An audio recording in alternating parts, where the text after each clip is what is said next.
अस्सलाम वालेकुम क्लास। आज हम पढ़ने वाले हैं Mendel's law of independent assortment. इससे पहले हमने मेंडल्स लॉ ऑफ सेग्रीगेशन पढ़ा था। मेंडल ने इनहेरिटेंस के बारे में डिफरेंट लॉज जो है वो बनाए थे। तो पहले हम इंडिपेंडेंट जो हमारे पास लॉ ऑफ सेग्रीगेशन था इसको थोड़ा सा देख लेते हैं। इसमें आप लोगों ने ये पढ़ा कि मेंडल ने एक true breeding round seeded plant को एक true breeding wrinkle seeded plant के साथ क्रॉस करवाया, जिसके नतीजे में हमारे पास जो F1 जनरेशन प्रोड्यूस हुई थी उसमें सारे के सारे जो प्लांट्स थे वो राउंड कलर के थे। फिर F1 जनरेशन के पौधों को आपस में जब क्रॉस करवाया तो हमारे पास तीन तरह के पौधे प्रोड्यूस हुए, दो तरह के पौधे प्रोड्यूस हुए।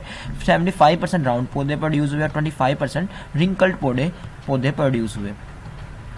अगर हम इनको जीनोटाइप के हिसाब से देखें तो सबसे पहले हमारे पास जो राउंड पौधा था इसके जितने भी गैमेट्स बनेंगे, क्योंकि इनके पास genotype he are capital R है, तो इसके जितने भी हमारे पास गैमेट्स बनेंगे उनमें सब में कैपिटल आर मौजूद होगा। इस तरह रिंकल्ड वाले के पास स्मॉल आर जीनोटाइप मौजूद है, तो इसके जितने भी गैमेट्स बनेंगे उनमें स्मॉल आर मौजूद होगा। इनके आपस में क्रॉस की वजह से जो हमारे पास नेक्स्ट जनरेशन बनेगी वो सारे राउंड तो बनेंगे, लेकिन उनकी जो हमारे पास जीनोटाइप होगी वो हेट्रोजाइगस होगी, क्योंकि हमारे पास एक पेरेंट की तरफ से कैपिटल आर आएगा और दूसरे पेरेंट की तरफ से स्मॉल आर आएगा।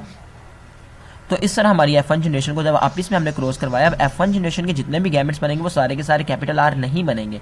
एक कैपिटल आर का बनेगा और एक स्मॉल आर का बनेगा, एक कैपिटल आर का और एक स्मॉल आर का। इनको जब हम पन्निट स्केल के जरिए से आपस में क्रॉस करवाएंगे, पन्निट स्केल एक मेथड होता है जिसमें हम डिफरेंट टाइप के क्रॉस को आपस में देखते हैं कि उनकी क्या ऑफ स्प्रिंग बनेगी। तो हमने यहाँ पर एक पेरेंट के गैमेट्स लिख दिए, दूसरी साइड पर दूसरे पेरेंट्स के गैमेट्स लिख दिए। इसके नतीजे में हमने देखा कि हमारे पास जो 75% न्यू जनरेशन आई है वो राउंड आई थी और 25% जो जनरेशन थी वो हमारे पास रिंकल्ड की आई है।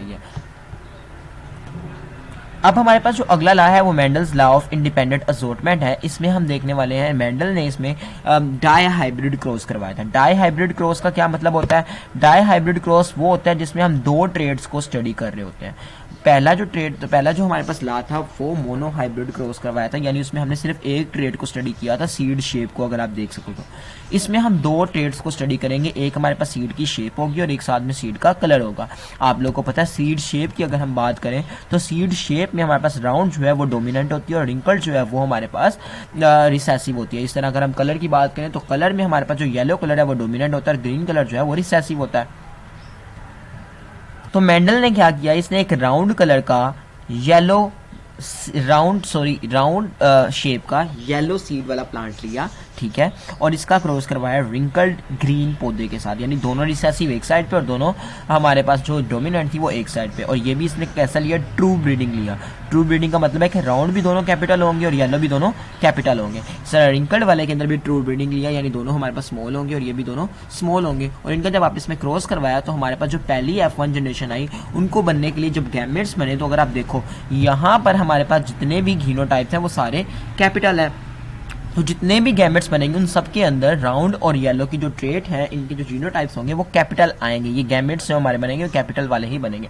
और आपको पता है हर गैमेट में सारी जीन्स मौजूद होती हैं, तो हम हर गैमेट में वहां पर पहले एक लिखते थे, अब यहाँ पर हमें दोनों ही साथ साथ लिखनी पड़ेंगी, क्योंकि हर गैमेट में सारी की सारी जीन्स मौजूद होती हैं। तो इसलिए हम आर के साथ कैपिटल वाई भी लिखेंगे। यहाँ पर एक गैमेट नहीं, फॉर एग्जाम्पल हम कहते हैं 4 गैमेट्स बनेंगे, वो चारों के चारों कैपिटल आर और कैपिटल वाई वाले होंगे। इस तरह अगर हम इसके गैमेट्स की बात करें तो इसके गैमेट्स हमारे पास सारे के सारे स्मॉल आर और स्मॉल वाई वाले बनेंगे। जब इनका आप इसमें क्रॉस करवाया जाएगा तो अब हमारे पास जो F1 जनरेशन बनेगी, अगर आप यहाँ पर देखो तो अगर F1 जनरेशन में दोनों पेरेंट्स की तरफ से एक एक हमारे पास जीन आता है, तो यहाँ से अगर एक अलील कैपिटल आ रहा है तो यहाँ से स्मॉल आर आएगा, और अगर यहाँ से कैपिटल वाई अलील आ रहा है और यहाँ से स्मॉल वाई अलील आएगा, तो जिसके नतीजे में हमारे पास जो न्यू ऑफस्प्रिंग बनेगा F1 जनरेशन का उसकी जीनोटाइप कुछ इस तरह की होगी।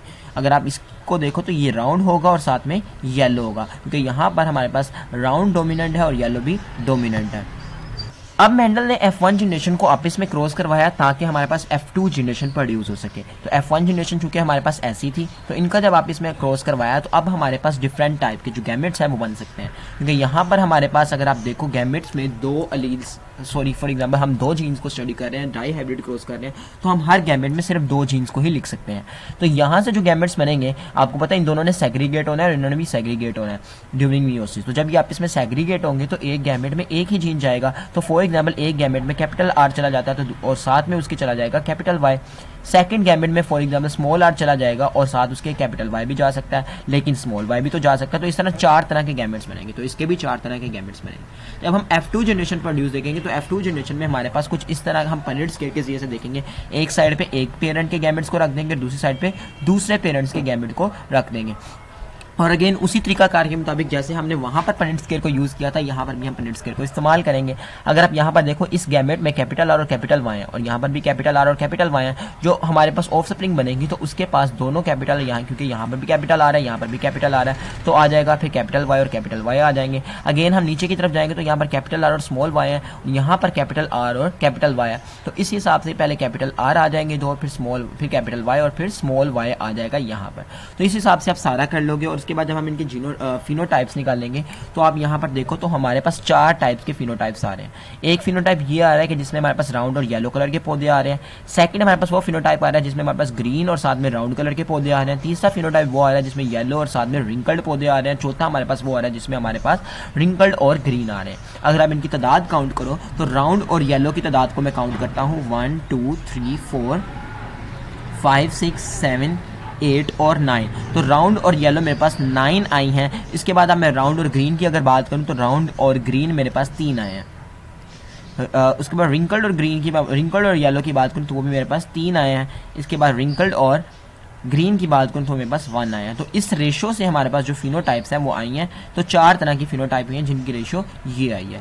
तो मेंडल ने जो है टोटल हमारे पास जितने पौधे यूज़ किए थे, मेंडल ने जितने पौधे यूज़ किए थे उनमें से 315 जो पौधे थे वो राउंड येलो सीड वाले आए थे। 108 पौधे जो थे वो राउंड ग्रीन सीड वाले आए थे। 101 जो थे वो रिंकल्ड येलो वाले आए थे, और 32 जो थे वो ग्रीन सीड वाले आए थे। तो इनकी रेशो भी अगर आप निकालोगे तो वो इसी हिसाब से ही आती है। इस तरह के लॉ को Mendel's law of independent assortment कहा जाता है, कि यानी कभी भी ऐसा नहीं होगा कि जो भी पौधा है वो राउंड सीड वाला है तो वो हमेशा येलो ही होगा। ऐसा नहीं होता, राउंड सीड वाला पौधा येलो भी हो सकता है और ग्रीन भी हो सकता है। तो हर ट्रेड जो है, हर फिनोटाइप जो है वो दूसरे पर डिपेंड नहीं करती। इसको बोलते हैं लॉ ऑफ इंडिपेंडेंट असॉर्टमेंट।